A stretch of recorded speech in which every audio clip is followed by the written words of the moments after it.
Hey Ravens fans, this is the Week 17 preview for the Bengals versus the Ravens game. Last preview video for the regular season. Hopefully I will be able to do some preview videos for the playoffs should the Ravens handle business this Sunday around 4:25 p.m. So I'll get started with that. The NFL flexed many of the games, including the Ravens game against the Bengals, because of playoff implications. They don't want teams sitting players and pretty much tanking it at this point in the year, just because this is one of those areas where a lot of teams, everybody's playing. So there are no games. I think everybody's playing on Sunday, if I'm not mistaken. No games on Monday night. So they don't want anybody tanking it or anything else like that. They want everybody to go out there full team, everybody playing. Because they know some teams have already clinched playoff position and maybe some fighting for spots right now, seeding who they're going to play in the first round or get that bye week. So still some things to play for, especially if you've already clinched a playoff spot. Going to the Ravens situation here, it looks like Macklin's probably going to be out another week. They want him ready for the playoffs, most likely probably against the Kansas City Chiefs. So he's going to probably set up this week with Meach Perriman. We'll get another start this week along with Chris Moore and Mike Wallace. I expect Ben Watson to be out there, along as Mike Williams and Nick Boyle as well. Now, going into the game, I mentioned in my article that I put on the athletehub.org that the Bengals, if anybody can beat the Ravens at this point in the season, at any point in the season, to be honest with you, it's the Cincinnati Bengals. They are 5-2 over the last 3 years against the Baltimore Ravens. They have given them fits every single season they've played them. No matter what the record is, it seems like the Bengals just have the Ravens' number. They're able to throw the deep ball well. They don't necessarily run the football well, but they're able, using the tight end play and wide receiver play, to just beat the Ravens. Now, that leads me to the situation coming up this Sunday. A.J. Green will be available, I'm pretty sure. This will be Marvin Lewis's last game. It's funny that he's going to end it in the stadium where it all started in Baltimore. So, where he got his career started with the Baltimore Ravens in the NFL, he's going to finish it in M&T Bank Stadium against the Baltimore Ravens in his last game as a head coach for the Cincinnati Bengals. So the Bengals are going to want to send him out on a high note. So they're going to play hard just because they want to play spoiler. They know the Ravens aren't necessarily out of it if they lose, but it does make their chances a little bit slim because they would have to hope either the Bills or the Titans lose one of their football games that weekend. So the Bengals, I expect, we're going to throw a lot to A.J. Green over the top.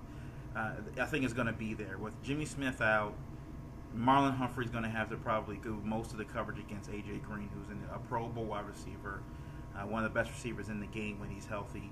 And then trying to have Eric Weddle back there and Tony Jefferson, who don't have the speed to catch up with A.J. Green. So if they get into a situation where there's a single safety or they're playing the run, something like that, and they just catch them off guard, there'll be plays that'll be available down the field for A.J. Green. Now, that being said, he is the only weapon they have. I think Tyler Boyd was a draft pick of theirs. I think he's been hurt most of the year. I don't think he's playing Sunday, so they're not really worried about him. But as far as I know, he's the only receiving threat that they have.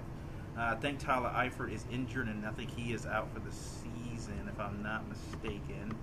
I will check here just to make sure. But I'm pretty sure he is injured. Let's check here. And yes, he is out for the 27th. So they don't really have Tyler Eifert, who used to give the Ravens fits for the last few years. He's out. Joe Mixon is starting to get more of the lion's share of the role over Gio Bernard. Jeremy Hill's pretty much out. I think at the end of this season he'll be going somewhere else, a free agent. Well, if they release him. So the defense on the Bengals side, I think, is their strongest unit on the field. That's also their most penalized unit on the field. The Cincinnati Bengals, as of right now, during this season, average about 7 penalties a game, and about 64 penalties, 64 yards per game, penalty yards per game. So they get penalized a lot. They're not disciplined when it comes to hitting guys in the head and unnecessary roughness calls and unsportsmanlike calls, especially guys like Vontaze Burfict, who the NFL is looking at for making any kind of those kind of hits. So they tend to shoot themselves in the foot. That could come to play in handy for the Ravens in this game. They're going to need it. I think the offense is definitely going to struggle in the first half, just because I know the Bengals are going to throw everything at them, especially all the kitchen sink at the Baltimore Ravens offense, and it's going to be difficult, I think, for them to get started. They don't start well. They don't start fast. This Baltimore Ravens offense, it takes them at least a little bit to get going, and the defense is going to have to hold them. Now, what Harbaugh does in this game is he going to let them receive the ball, or is he going to put his defense on the field first? I think it's important that he puts his offense on the field first. I think he keeps the defense off the field. You got to give your offense some sort of confidence going out there, seeing what works, get them accustomed to being on the field, get them as many possessions as possible in this kind of game. I think this is the kind of game that's going to come down to last possession, I believe. A lot of people, think the Ravens, especially fans, are like, we're going to blow them out. We're going to beat them 30-0. I think that's the fan speaking, and realistically, but Marvin Lewis, I think, he knows this Ravens offense. He's coached against it all his years in Cincinnati. He knows what the Ravens like to do. So none of that has changed since Flacco's been there. Nothing complicated with the Ravens offense. So I think our defensive line, like Marvin Lewis, will be able to figure it. He's going to figure it out.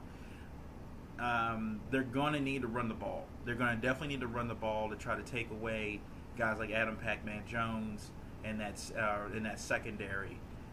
For making plays on the Ravens, wide receivers. I think they're going to struggle. I think guys like Perryman and Mike Wallace will have some shots downfield, but they're going to have to take advantage of those when they get them. They're not going to have many of them in this game. So I do expect the Ravens to run the ball. I expect Collins to get about maybe 25 to 30 carries in this game, with Buck Allen maybe getting 12 carries himself. I don't expect I would hope that the Ravens, and now if it's there, it's there, but I don't expect the passing game to be as efficient this week as it is in other weeks. They do have a really good linebacking core in Cincinnati, so throwing to the tight ends, especially over the middle of the field, isn't going to be there necessarily. So throwing to the outsides are going to have to be paramount important in the passing game. And Danny Woodhead is going to be really key as well, trying to get those yards. So, but they play defense like the Ravens play defense. They swarm to the ball. They gang tackle a lot. They play really good zone defense as far as filling up those holes, those passing lanes. So Flacco's going to have some difficulties in the first half, most for sure. So running the football and getting that defense tired is going to be paramount. And keeping the Ravens' defense off the field is going to be extremely important. They want to make sure that those guys are fresh and ready to go in the second half. So if the Ravens' defense can get some turnovers, force some quick 3-and-outs, and maybe flip the field with good field position, and special teams can make some plays with the punt return game as well, and not allow, and that's going to be key. Do not allow the big play from AJ Green, the Cincinnati Bengals. They cannot allow him to get going in the first half. They got to try to keep him bottled up for this game, at least for most of the game. Now, if they can get out to a decent lead, about like 14 points, maybe 13 points, maybe they can start dialing it back a bit and just kind of run some clock. Because that's all they need to do. They just need to win the football game. They don't need to dominate this game. They don't need to blow this team out. They need to win this football game. They don't need to make it hard on themselves. I think they need a win where they can go into the postseason, especially against the Kansas City Chiefs, and most likely they'll be playing in Kansas City, which is one of the toughest places to play in the NFL. They're going to need a game where they feel comfortable, where they did everything right in that game. So I say it's not going to be a blow. It's not going to be a runaway, but I think they'll win by enough points. They'll at least be up by enough points where maybe even a garbage touchdown won't hurt from the Cincinnati Bengals. Or they'll just be up by enough where it'll be over. So I think in my article I put that the Ravens are going to win 19-17, if I'm not mistaken.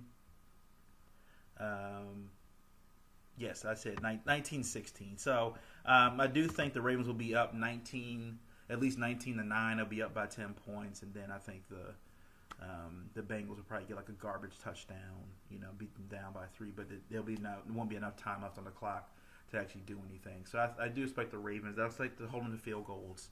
I said the Bengals will score like a late touchdown, and it was by the score. It will seem a lot closer than what it is, but it won't be a lot of points on the board by either team. But I think the Ravens do enough to put at least 2 touchdowns on the board and a couple field goals to win this football game. So with that said, I said 1916. I do expect the Ravens defense to play pretty well. I said the key matchup is going to be Marlon Humphrey and A.J. Green. And can that secondary, at least the top end of the secondary, stop the big play? And can the edge rushers, can Matt Judon, Willie Henry, can Suggs, if Bowser plays, can those guys, the edge rushers, get pressure on Andy Dalton? I think they can. Bengals offensive line has not been good this year. They did get rid of a lot of guys in the offseason, so I think they'll be decent. I think they'll be decent in this game. I think they'll make some plays. I think the defense will help the offense by giving them a short field to make some plays in this game. I think the Ravens come out victorious, and we'll move on to Kansas City with hopefully with the Bills. I think losing with the Titans probably losing to the Jaguars in the last game, and should be able to move into that 4th seed where they should be. I'm sorry, the 5th seed where they should play the Kansas City Chiefs. That's my video for right now. Please like and subscribe to my page, Raven /Claw Sports. And hopefully I'll do some more videos for the postseason as well. Please look at for those of you who watch my Facebook videos, I will be doing a live from the hammock during the game, and then I will be doing a post game as well from the hammock. Hopefully watching the Ravens win. But anyway, thanks for watching, and I will see you guys later. Peace.